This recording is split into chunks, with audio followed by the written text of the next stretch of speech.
Ketua Panitia HUT ke-50 Badan Kekeluargaan Fakultas Teknik BKFT Universitas Udayana, Wira Wibawa, mengatakan, serangkaian ulang tahun BKFT menggelar kegiatan intern dan ekstern dengan melaksanakan kerjasama dengan pihak desa adat dan pengempon pura sejak 6 bulan lalu.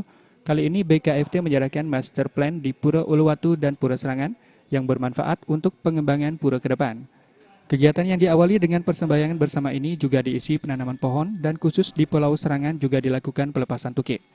Pembuatan master plan dirasa sangat penting mengingat pelestarian serta pengembangan pura harus terus dilakukan sehingga keajegan serta keberadaan pura tetap terjaga dengan baik. Memang di dalam hal ini kebetulan memang kami sudah bekerja sama dengan Bendesa di sini dan pengempon Pura Uluwatu yang memang kami sudah rancang 6 bulan yang lalu. Sehingga pada waktu inilah kami mencoba memberikan sumbangsi kami dari Fakultas Teknik untuk memberikan master plan, karena ini juga master plan itu salah satu pokok daripada untuk merancang daripada pengembangan daripada pura itu sendiri. Dekan Fakultas Teknik Universitas Udayana, Ngakan Putu Gede Suwardana mengatakan, kegiatan ini merupakan implementasi salah satu tridharma perguruan tinggi, yakni pengabdian kepada masyarakat. Diharapkan peran Fakultas Teknik UNUD kepada masyarakat serta lingkungan sekitar terlihat nyata, terutama dalam melestarikan adat dan budaya. Angka BKFT yang ke-50 ini, kita sebenarnya telah melaksanakan beberapa kegiatan. Jadi kegiatan yang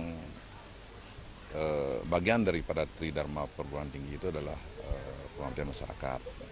Bakti sosial telah kita lakukan, itu ke panti asuhan, 2 panti asuhan. Kemudian sekarang ini ke Parahyangan dan ke Palemahan ya.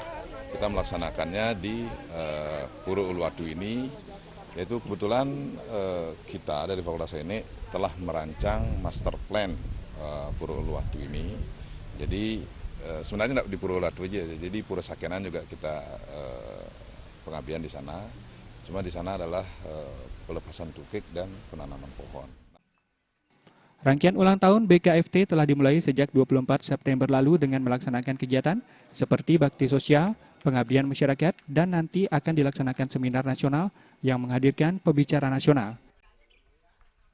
Pradnya Paramita dan Gung Krisna, Bali TV.